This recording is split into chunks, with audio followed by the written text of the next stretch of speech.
Jadi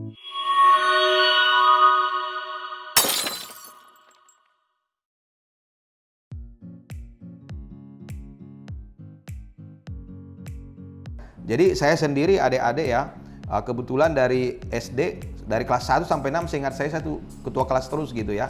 Dan sering dikirim misalnya mengikuti perlombaan gitu ya, mengikuti cerdas cermat, lomba matematika gitu ya. Saya kira itu memang hal yang mungkin ya, siapa tahu nanti ada juga punya anak, punya keluarga, itu memang harus kita ciptakan saya kira ya. Jiwa-jiwa kepemimpinan itu harus diciptakan dari sejak dini, bahkan dari sejak istilahnya dia dari balita gitu ya.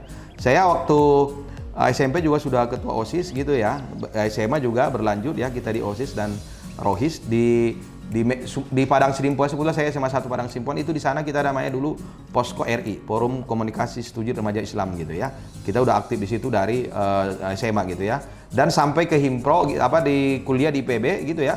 Saya juga pernah menjadi sekjen Himpunan Profesi Himpunan Mahasiswa Teknik Pertanian Indonesia. Sebenarnya saya waktu itu juga mencalon sebagai ketua umum gitu ya, tapi di terakhir gitu ya ada masalah sehingga di angkatan saya itu sebenarnya tidak ada ketua umumnya gitu ya.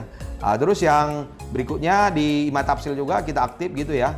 Ini saya juga pernah jadi sekjen dan pernah juga waktu itu calon ketua, cuma kalah 1 suara gitu ya, tapi itu nggak apa-apa, itu kompetisi gitu ya. Dan kita juga aktif di BEM, juga kita waktu di kampus, saya dari mahasiswa semester 6 kalau nggak salah ya, kita sudah buat namanya FNET gitu ya, jadi networking business di kampus gitu ya. Saya kira itu yang saya bilang tadi, kita mengoptimalkan kepemilikan.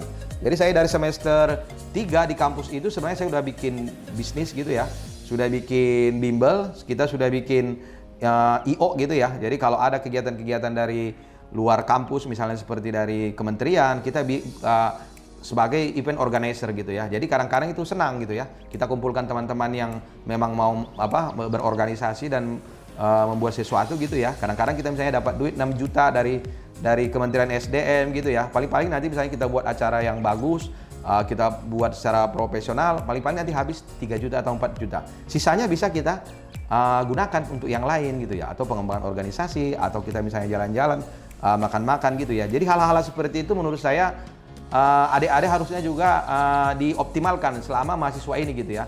Sekarang misalnya lagi COVID, maksud saya itu apa sih yang bisa dilakukan selama COVID ini gitu ya. Jangan juga misalnya hanya mengurung diri, tidak update informasi gitu ya. Saya kira banyak hal yang kita bisa lakukan dan waktu itu kan jalan terus gitu loh ya. Jadi sayang punya waktu tapi tidak dioptimalkan. Saya juga dulu di HMI ya, dan Forum Kewirausahaan dan Bisnis Mahasiswa IPB. Jadi dari dulu saya sudah, misalnya sekarang itu kan ada itu, kalau adik-adik sebenarnya kreatif gitu ya, ada namanya saya ada juga beberapa membimbing gitu ya. Ada namanya paket kreatif mahasiswa, PKM ya, bisa kewirausahaan, bisa ilmiah gitu ya. Saya kira itu dioptimalkan gitu loh ya, dimanfaatkan, atau misalnya ada sekarang lomba menjadi menjadi wirausaha mandiri, muda mandiri gitu ya. Banyak itu saya kira dari Dinas Ketenagakerjaan juga gitu ya. Banyak momen-momen selama mahasiswa itu, Anda 4 tahun di kampus, jangan tersisa gitu loh. Jadi jangan habiskan waktu Anda selama 4 tahun itu sia-sia gitu loh ya. Optimalkan. Jadi kalau istilahnya itu di energi itu ada nama itu eksergi, extrable energi gitu ya. Bagaimana kita mengoptimalkan kepemilikan gitu ya. Bagaimana kita memanfaatkan atau memaksimalkan energi yang kita miliki. Jangan kita buang sia-sia gitu ya. Saya juga pernah menjadi ketua himpunan Pasca Sarjana Ilmu Pertanian IPB gitu ya, dan juga ketua unit kajian strategis Forum Pasca Sarjana IPB, dan juga waktu itu sebenarnya saya aktif di Forum Pasca Sarjana Indonesia gitu ya.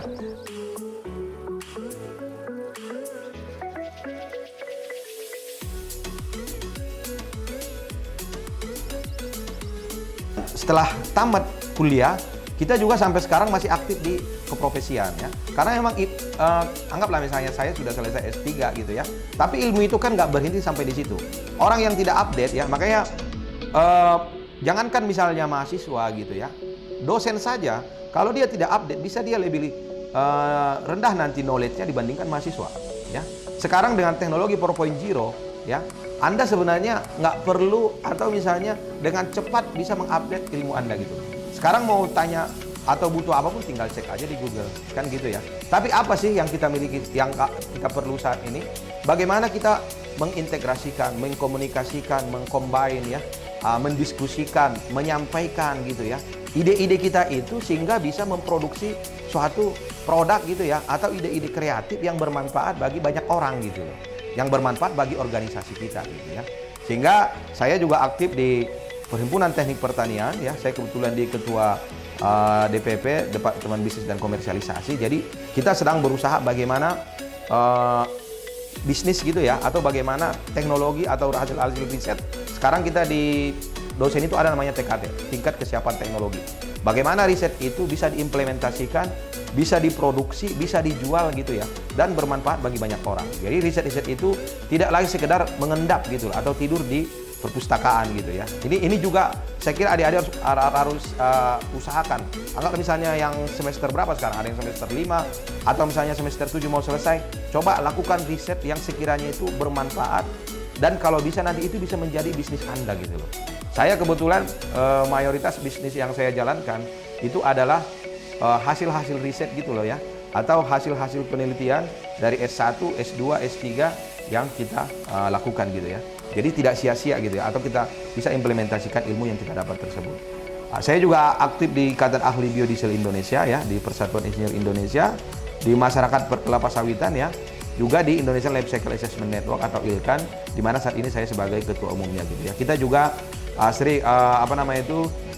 Executive Director di Bioenergi Indonesian Watch ya. Kita mengkritisi bagaimana implementasi gitu ya, dan target-target renewable energi di Indonesia. Saat ini juga saya menjadi sekjen di Asosiasi Profesi Usaha Mikro Kecil Menengah Industri Kecil Menengah Indonesia gitu ya.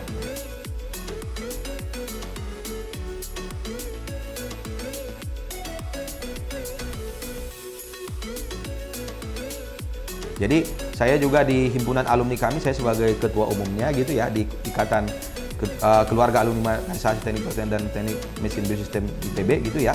Juga kita aktif di HIPB Sumut ya, HIPB Jabar, dan Forum Bisnis Himpunan Alumni IPB gitu ya.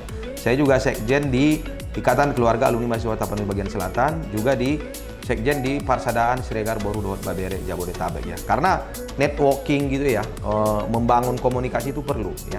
Saya kira dalam hal apapun, apalagi dunia saat ini gitu ya, yang dengan cepat gitu ya, istilahnya orang sekarang itu hitungan detik semua bisa berubah gitu ya, atau informasi itu dengan cepat kita dapat. Jadi kalau kita tidak mengikuti organisasi sosial kemasyarakatan juga, kita jangan sampai kesepian di tengah-tengah perkotaan gitu ya. Jadi saya kira adik-adik juga harusnya menurut saya aktif gitu ya di berbagai organisasi gitu ya. Saya juga di sekjen ini Ikatan Keluarga Jimoli gitu ya, dan kita juga ada IKB Semansa, pelajar Pasar Matanggor, Paluta, dan IKAPADA gitu ya, Ikatan Keluarga Alumni Pelajar Padang Sidimpuan.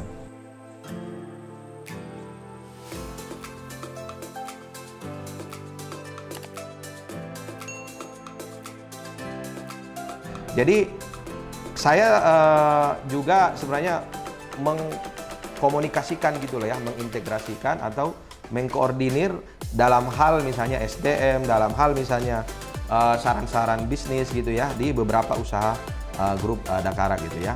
Prinsipnya kita Dakara ini fokus di pendidikan ya, bisnis UMKM, IKM, dan energi dan lingkungan gitu ya. Saya kira 3 hal ini memang harusnya bisnis yang sustain bisa kita lakukan, atau minimal menurut saya inilah mungkin bisnis yang bisa bertahan gitu ya. Memang bisnis itu kalau bisa kita jangan satu gitu ya, karena dia akan saling mengisi gitu ya. Pada saat misalnya yang satu lagi down, mungkin yang satu lagi baik gitu ya. Jadi harus kita combine gitu ya. Jadi usaha yang kita jalankan saat ini Dakara Kopi KPN Resto. Nanti adik-adik juga silakan ya, kalau sudah pulang dari kampung gitu ya, atau lagi ke Bogor, mampir di usaha kita. Bisa juga kita sambil ngobrol ya. Kadang-kadang saya dari dulu seperti itu ya, saya dari mahasiswa, kalau saya ingin misalnya mendapat sesuatu yang lebih, saya datangin itu senior gitu loh. Bagaimana saya dulu misalnya mendatangi misalnya Bang Samsir Siregar gitu ya.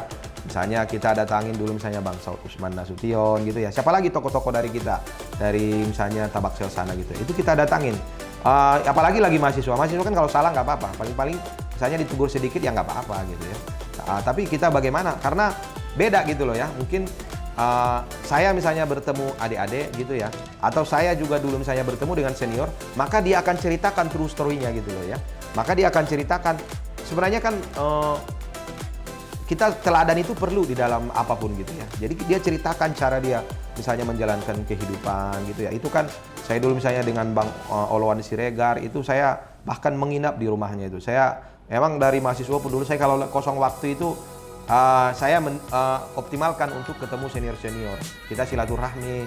Apalagi mahasiswa kadang-kadang kita pulang dikasih duit lagi kan gitu ya.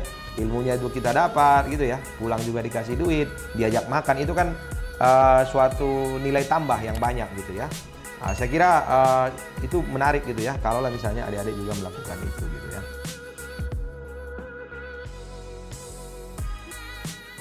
Kisah Setia Dakara TV. Dapatkan terus informasi seputar pendidikan, bisnis UMKM IKM, serta energi dan lingkungan.